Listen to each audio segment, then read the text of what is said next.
என்னதான் வாரிசு நடிகர்களாவே இருந்தாலும் அச்சீவே பண்ண முடியாம, அதாவது ஒரு பெரிய லெவல்ல அந்த ஒரு அச்சீவ்மென்ட்க்கே போக முடியாத 5 நடிகர்கள் யாரு அப்படின்றது தான் இந்த வீடியோல நீங்க பார்க்க போறீங்க.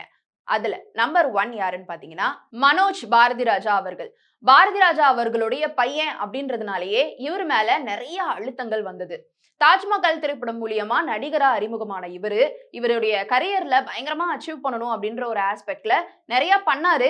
பட் அவருக்கு அந்த ஒரு ரெகக்னிஷன் பெருசா கிடைக்கல. முக்கியமா இவர் நடிகரா மட்டும் இல்ல, இயக்குனரா மார்கழி திங்கள் அப்படின்ற ஒரு படத்தை இயக்கவும் செஞ்சாரு. பட் அதுக்குமேவும் அவ்ளோ ஒரு ரெகக்னிஷன் வரல. சோ கடைசி வரைக்கும் இவரு பெரிய அளவுல எந்த நிலையிலயும் அச்சீவ் பண்ண முடியாமலேயே நம்மள விட்டு பிரிஞ்சும் போயிட்டாரு. நம்பர் 2 சக்தி வாசுதேவன் அவர்கள். இவங்க இயக்குனர் பி வாசு அவர்களுடைய பையன். அப்பா இயக்குனர் அப்படின்றதுனால சின்ன வயசுல இருந்தே நடிக்க வந்துட்டாரு.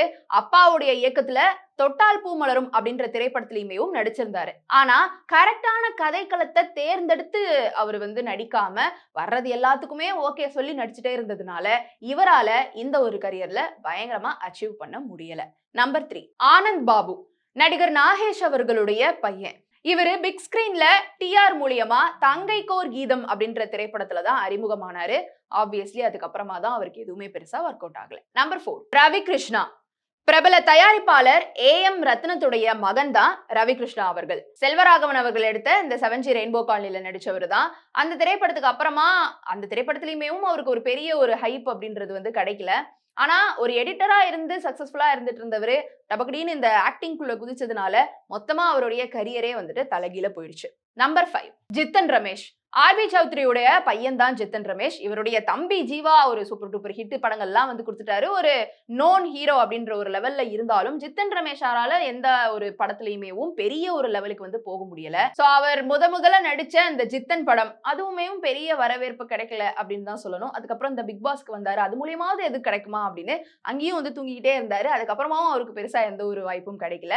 சோ அவருடைய கரியருமேவும் பெரிய லெவலுக்கு போகல அப்படின்னு தான் சொல்லணும். இந்த 5 ஆக்டர்ஸ் என்னதான் ஃபேமிலி பேக்ரவுண்ட்லாம் பெரிய பெரிய ஆக்டர்ஸ், டைரக்டர்ஸ், ப்ரொடியூசர்ஸ் அப்படின்னு இருந்து வந்திருந்தாலும் இவ்ளோ பெரிய பேக்ரவுண்ட்ல இருந்து வந்திருக்காங்க அப்படின்ற ஒரு அழுத்தமே அவங்களுக்கு நிறைய வந்தது.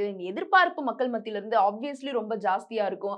அந்த மாதிரியான சில காரணங்களாலையும் இல்ல அவங்களுக்கு அது ஒர்க் அவுட் ஆகாத காரணங்களாலையும் நிறைய சில பல காரணங்களால இவங்க 5 பேராலையும் பெரிய லெவல்ல சினிமா துறையில போக முடியல அப்படின்னு தான் சொல்லணும். இதுல உங்களுடைய ஃபேவரட் யாரு அப்படின்றத உங்களுடைய கருத்துக்களை கீழ கமெண்ட் பாக்ஸ்ல ரியா என் கூட ஷேர் பண்ணலாம்.